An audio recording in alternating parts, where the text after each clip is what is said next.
Hello friends, welcome to Shyam sir official. मैं श्याम लिल्लारे एक बार फिर आप सभी के सामने। फ्रेंड्स, जैसा कि आप सभी को पता है कि आपने कुछ बच्चों के कमेंट आ रहे थे कि सर जो इम्पोर्टेंट क्वेश्चन है उन्हें आप हमको समझाइए। तो फ्रेंड्स, उसी की कड़ी में मैं आज आपको एक ऐसा क्वेश्चन बताने जाने वाला हूं जो एग्ज़ाम में डेफिनेटली बनता है और ठीक है, वह एग्ज़ाम में ज़रूर आता है। तो फ्रेंड्स, चलो स्टार्ट करते हैं। वो क्वेश्चन क्या है आपको अभी पता चल जाएगा। क्वेश्चन है चैप्टर नंबर 4 का रासायनिक बलगतिकी से संबंधित, और वहाँ का जो क्वेश्चन का नाम है प्रथम कोटि की अभिक्रिया किसे कहते हैं। प्रथम कोटि की अभिक्रिया के लिए समाकलित दर स्थिरांक की गणना करना है। ठीक है फ्रेंड्स, तो देखिए फ्रेंड्स, वैसे तो ये जो चैप्टर है वो हमारे सिलेबस में जो स्टार्टिंग से पढ़ते आ रहे हैं, एक एक चीज़ को स्टेप बाय स्टेप क्लियर करते हुए चलना पड़ता है। लेकिन फ्रेंड्स, आप लोग बहुत दिनों से पढ़ाई करते आ रहे हैं, इसीलिए मैं आपको आज डायरेक्टली इस क्वेश्चन की ओर लेकर चलता हूं। तो फ्रेंड्स, ये क्वेश्चन आपको तभी समझ में आएगा जब आप वीडियो को एक भी स्किप नहीं करोगे। तो चलिए शुरुआत करते हैं। तो फ्रेंड्स, सबसे पहले हम बात करते हैं प्रथम कोटि की अभिक्रिया किसे कहते हैं, है ना। तो आपको सबसे पहले तो प्रथम कोटि की अभिक्रिया की परिभाषा याद होनी चाहिए कि प्रथम कोटि की अभिक्रिया किसे कहते हैं। प्रथम कोटि की अभिक्रिया होती है फ्रेंड्स, किसी अभिक्रिया को प्रथम कोटि की अभिक्रिया तब कहा जाता है जब अभिक्रिया की दर केवल एक सांद्रण और एक ही पद पर निर्भर करती हो, है ना फ्रेंड्स। तो इसे हम प्रथम कोटि की अभिक्रिया कहते हैं। तो चलो हम देखते, इसके लिए व्यंजक निकालते। आपको सबसे पहले मानना पड़ेगा, प्रथम कोटि की अभिक्रिया के लिए व्यंजक के लिए आपको मानना पड़ेगा, माना कि कोई अभिक्रिया है ना, कोई अभिक्रिया रीएजेंट से सीधे किसमें चेंज हो रही है, प्रोडक्ट में चेंज हो रही है ना। ये रिएजेंट बोले अभिकारक, पी फॉर प्रोडक्ट, जिसको हम क्या कहते हैं, उत्पाद कहते हैं। ठीक है, तो देखो इसके लिए आपको मैंने बताया भी है कि जो वेग होता है, जो अभिक्रिया का वेग होता है, अभिक्रिया का वेग जो अभिक्रिया के किस पर निर्भर करता है, प्रारंभिक सांद्रण पर निर्भर करता है। तो इसके लिए अभिक्रिया का वेग होता है फ्रेंड्स, ये आपको याद रखना है और इसी से सारा व्यंजक बनेगा। ठीक है, minus d r by d t, है ना, minus d r by d t is equal to k r पर काय की पावर एन की पावर। यहाँ जो आर है फ्रेंड्स, ये है अभिक्रिया का प्रारंभिक सांद्रण। ठीक है, क्या है, अभिक्रिया का प्रारंभिक सांद्रण। ठीक है, और dt का मतलब ये होता है कि समय के सापेक्ष परिवर्तन होता है। ठीक है, यहाँ के एक स्थिरांक है ना, और यहाँ जो n है, n इजिकल टू होता है फ्रेंड्स अभिक्रिया की कोटि। ठीक है, जैसे मान के चलो कि यदि हम शून्य कोटि की अभिक्रिया के लिए बात करेंगे तो शून्य कोटि की अभिक्रिया में हमको n का मान कितना मानना पड़ेगा, 0। प्रथम कोटि की अभिक्रिया के लिए बात करेंगे तो n का मान मानना पड़ेगा 1। ठीक है, द्वितीय कोटि की अभिक्रिया के लिए तो 2। इस प्रकार से कंडीशन चलते हुए रहेगी। ठीक है, तो हम बात कर रहे हैं प्रथम कोटि की अभिक्रिया के लिए। ठीक है, तो आप देखिए शुरुआत हो रहा है हमारा यहाँ से। ठीक है, प्रथम कोटि की अभिक्रिया के लिए तो आपको सबसे पहले प्रथम कोटि की अभिक्रिया के लिए इतनी चीज याद रखी। ठीक है, इसमें आपको क्या करना है, एन इजिकल टू कितना रखना है, 1 रखना है। जैसे आपने एन इजिकल टू 1 रखा तो क्या हो गया, ये minus d r by d t is equal to क्या हो गया, के आर पर काय की पावर हो गई 1 की पावर। 1 की पावर फ्रेंड्स इसको लिखा नहीं जाता है। ठीक है, तो हम यहाँ नहीं भी लिखे तो चलता है। ठीक है, अब आपको क्या काम करना है, माइनस का गुना करना है। किसका गुना करना है, माइनस का गुना करने पर देखिए फ्रेंड्स, माइनस का गुना करते हैं तो माइनस का गुना फ्रेंड्स दोनों पक्षों में होगा। ठीक है, ये लेफ्ट हैंड साइड हो गया और ये राइट हैंड साइड हो गया। तो हम लेफ्ट हैंड साइड में करते तो ये प्लस हो जाएगा, तो d r by d t is equal to minus k are.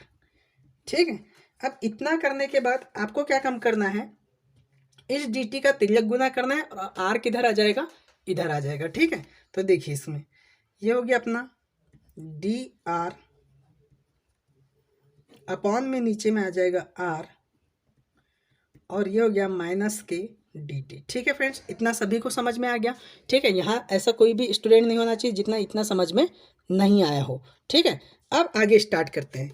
देखिए अब क्या है, आपको इसका समाकलन करना है। समाकलन कैसे करते हैं, दोनों पक्षों का समाकलन करते हैं। ये है लेफ्ट हैंड साइड, ये है राइट हैंड साइड। तो यहाँ आपको लिखना है स्टेप बाय स्टेप दोनों पक्षों का समाकलन करने पर। ठीक है, दोनों पक्षों का समाकलन करने पर। ठीक है फ्रेंड, देखिए अब समाकलन करते तो समाकलन के लिए हमको समाकलन का चिन्ह लगाना होता है। ठीक है, समाकलन का चिन्ह लगा दिए, d r upon r is equal to integration of minus k d t. ठीक है फ्रेंड्स, अब यहाँ पर सबसे मेन इंपॉर्टेंट चीज़ आती है फ्रेंड्स, आपने देखा होगा यदि आप मैथ्स के स्टूडेंट हैं, यदि आप बायो के भी स्टूडेंट हैं, तो आपको ये जानकारी तो होना चाहिए, आपने फिजिक्स में भी पढ़ा है कि यहाँ पर हम लिमिट लगाते हैं समाकलन में, है ना, और लिमिट किस प्रकार से लगती है उसके बारे में भी हम थोड़ी बातें करते हैं फ्रेंड्स। ठीक है, तो देखिए लिमिट किस प्रकार से लगती है, मैं यहाँ पर थोड़ा समझा देता हूँ लिमिट के बारे में कि लिमिट कैसे लगाते हैं। देखो फ्रेंड्स, जब समय हमारे पास कितना हो, जीरो हो, t is equal to zero हो, मतलब कि अभिक्रिया प्रारंभ ही नहीं हुई हो, है ना, अभिक्रिया कैसी हो, शुरू ही नहीं हुई हो, तो हमारा जो रिएजेंट, जो हमारा प्रोडक्ट रहता है, ये उत्पाद में परिवर्तन नहीं होता, इसीलिए हम इसको लेते हैं और नॉट। समय जब जीरो हो तो हमारी जो अभिक्रिया का सांद्रण रहता है उसमें किसी भी प्रकार का परिवर्तन नहीं होता है, इसलिए हम इसको क्या लेते हैं, और नॉट लेते हैं। ठीक है, और देखो क्या होता है कि जब अभिक्रिया में जब समय से शुरू हो जाए, बोले तो अभिक्रिया कैसी हो जाए, शुरू हो जाए, तो अभिक्रिया, और आर क्या है यहाँ पे बताया था मैंने अभी आपको, आर है अभिक्रिया की प्रारंभिक सांद्रता। जब समय जीरो हो, बोले तो अभिक्रिया स्टार्ट नहीं हुई हो, तो हम क्या लिखेंगे, अभिकारक की प्रारंभिक सांद्रता में किसी भी प्रकार का परिवर्तन नहीं हुआ हो, तो हम इसको क्या लिखेंगे, आर नॉट लिखेंगे। ठीक है, अब देखो नेक्स्ट, देखो फ्रेंड, जब अभिक्रिया स्टार्ट होती है, तो अभिक्रिया जब स्टार्ट होगी मतलब उसमें किसी भी प्रकार का परिवर्तन होगा, तो टी इज इक्वल टू एक समय पश्चात अभिकारक की प्रारंभिक सांद्रता में कितना परिवर्तन हो रहा है, आर टी परिवर्तन हो रहा है। ठीक है, तो हम यहाँ पर किस प्रकार से देखते हैं कि किस प्रकार से हमको क्या लगाना है, लिमिट लगाना है। तो लिमिट देखिए आर नॉट से आर टी तक। ठीक है, जब अभिकारक की बात कर रहे हैं और जब समय की बात हो रही है तो जीरो से लेकर कहाँ तक होगी लिमिट, आर टी तक। ठीक है, इतनी बात सबको समझ में आ गई है, तो अब हम आगे बढ़ते हैं। चलो, अब यहाँ पर आपको क्या करना है, समाकलन से संबंधित कुछ नियम याद रखना है ना। आपको मैं कुछ नियम बता देता हूँ समाकलन से संबंधित, क्योंकि बायो वाले कुछ स्टूडेंट होते हैं उनके साथ बहुत सारी प्रॉब्लम आती है, तो उन्हीं को मद्देनजर रखते हुए हम स्टार्ट।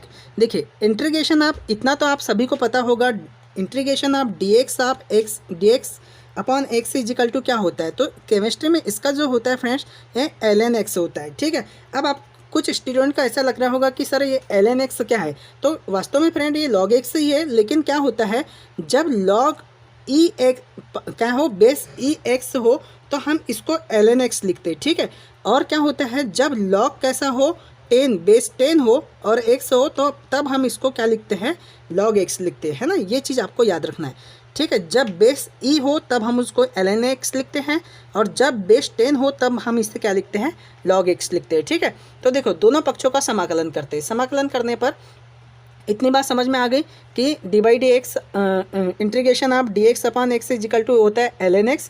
ठीक है, यदि e है तो क्या लिखेंगे, ln x, यदि 10 है तो क्या लिखेंगे, log x लिखेंगे। ठीक है, तो देखिए अब यहाँ पर कहीं ना कहीं फ्रेंड्स ये किसकी भांति दिख रहा है, ये दिख रहा है D x upon x ln x।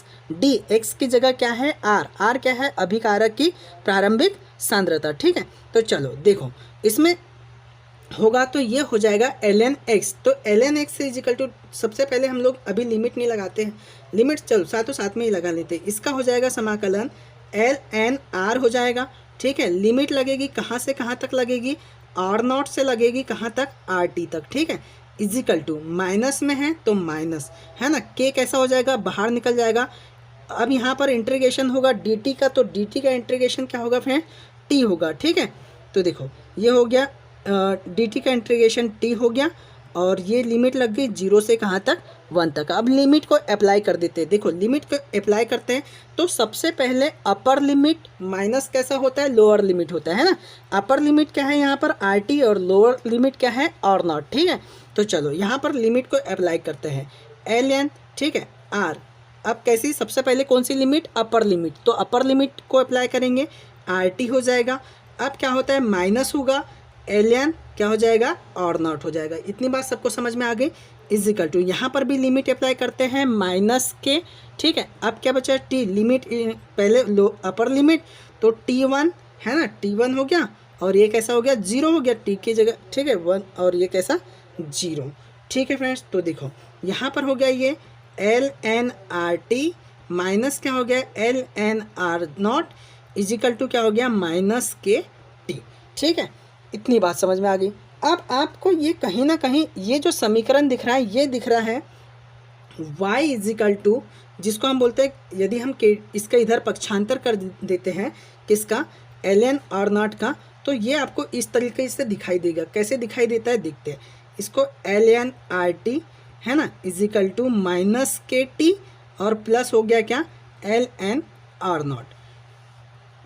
देखो फ्रेंड्स, ये दिख रहा होगा y is equal to mx plus C की भांति, है ना, y is equal to mx plus C की भांति, जहाँ y इजिकल टू क्या है फ्रेंड्स, ln RT, ठीक है। m इजिकल टू क्या है यहाँ पर माइनस के, x इजिकल टू क्या है t है, ठीक है। ln R0 इजिकल टू क्या है, c है। तो फ्रेंड्स यहाँ पर एक ग्राफ भी बनता है। कभी कभी एग्जाम में वो क्वेश्चन पूछा जाता है कि ग्राफ किस प्रकार से होता है। तो ग्राफ होता है फ्रेंड्स इस प्रकार से, देखो x अक्ष ये है, तो x अक्ष की जगह क्या है अपने पास, t है, तो इस x अक्ष की जगह क्या आ जाएगा, t, ठीक है। अब देखो y अक्ष पे क्या है, ln RT, तो हमको यहाँ लिखना होगा क्या है, ये y अक्ष है, ये x अक्ष है, तो x अक्ष पे t, y अक्ष पे ln RT, ठीक है। अब से बात करते हैं फ्रेंड्स c क्या होता है, c ये होता है प्रवणता c ln R2, तो ये स्टार्ट होता है यहाँ से, ठीक है। तो हम इसको लिखेंगे ln R0, ये हो गया c, ठीक है फ्रेंड्स। यदि माइनस चिन्ह है, m इजिकल टू माइनस है, तो माइनस चिन्ह ये दर्शाता है कि जो अपना स्लोप है, जो ढाल है, वो नीचे की ओर आएगा, इसीलिए इसका ग्राफ इस प्रकार नीचे की ओर आता है फ्रेंड्स। और यहाँ पर हो जाता है m इजिकल टू क्या लिखेंगे हम, माइनस के, ठीक है। इतनी बात सबको समझ में आ गई, ये ग्राफ भी आपको समझ में आ गया होगा, ठीक है फ्रेंड्स। तो इसमें और कुछ आगे बातें बता रहा हूँ, और आगे क्या होता है। तो देखो फ्रेंड्स, अब इतना तो हो गया, लेकिन हमको क्या निकालना है, समाकलित समीकरण किसे कहते हैं, मेन चीज़ वो निकालना है ना। तो देखो हम क्या काम करते हैं कि पहला समीकरण जो मिला था हमको, ये समीकरण है ना, इसको देखो ध्यान से आप लोग, इसको जब हम ध्यान से देखते हैं तो यहाँ पर एक चीज़ निकलती है ln RT और क्या है माइनस ln R0, ठीक है, इजिकल टू कितना था ये, माइनस KT, ठीक है। इतनी बात समझ में आ गई। अब मैं क्या काम करूँ कि इस R0 को इधर ले जा लेता हूँ और KT को इधर लेके आता हूँ, तो ये हो गया फ्रेंड्स KT इजिकल टू हो गया ln R0, ठीक है। अब उसके बाद ln R0 माइनस क्या हो गया, ln RT, ठीक है फ्रेंड्स। इतनी बात सबको समझ में आ गई है। तो आगे बढ़ते, देखो इतनी आगे बढ़ते हैं, यहाँ पे देखो अब KT is equal to ln R0 और ln क्या हो गया, RT। देखो log m minus log n, ये फार्मूला आपको याद होगा, तो KT इजिकल टू क्या होगा, हो जाएगा log m अपान n, तो ये हो गया ln R0 अपान में क्या, RT। अब मैं क्या करूं फ्रेंड्स, मुझे किसका मान निकालना है, मुझे तो समाकलित दर स्थिरांक जो k होता है इसका मान निकालना है। तो मैं t का क्या कर दूंगा, पक्षांतर कर दूंगा, तो क्या हो जाएगा k इजिकल टू 1/t, ठीक है। ln क्या होगा ये R0 अपान में क्या होगा ये RT हो गया फ्रेंड्स, ठीक है। तो देखो अब ln को हमको log में चेंज करना है, तो ln को log में चेंज करने के लिए आपको ये भी याद रखना होगा 2.303 का क्या करना पड़ता है, गुना करना पड़ता है, ठीक है। तो k इजिकल टू हो गया, यहाँ पर गुना करना है 2.303 का, तो 2.303 अपान में t, ठीक है। और ln क्या में चेंज हो जाएगा, log में, log R0 अपान में क्या हो गया, RT। और यही क्या है आपका समाकलित दर स्थिरांक, प्रथम कोटि की अभिक्रिया का समाकलित समीकरण है, ठीक है। आप यहाँ लिख सकते हैं, ये जो समीकरण है समाकलित दर स्थिरांक किसके लिए, प्रथम कोटि की अभिक्रिया के लिए समाकलित दर स्थिरांक का समीकरण है, और इसे ही हम समाकलित दर स्थिरांक, प्रथम कोटि की अभिक्रिया के लिए समाकलित दर स्थिरांक का व्यंजक कहते हैं, ठीक है फ्रेंड्स। तो आपको आशा करता हूँ कि आपको पूरी चीज़ समझ में आ गई होगी। यदि आप वीडियो को अच्छे से पॉज करके देखेंगे तो आपको पूरी चीज़ स्टेप बाय स्टेप समझ में आ जाएगी कि किस प्रकार से हमने प्रथम कोटि की अभिक्रिया के लिए समाकलित दर स्थिरांक के व्यंजक की गणना की, ठीक है फ्रेंड्स, ठीक है। Thank you watching for video.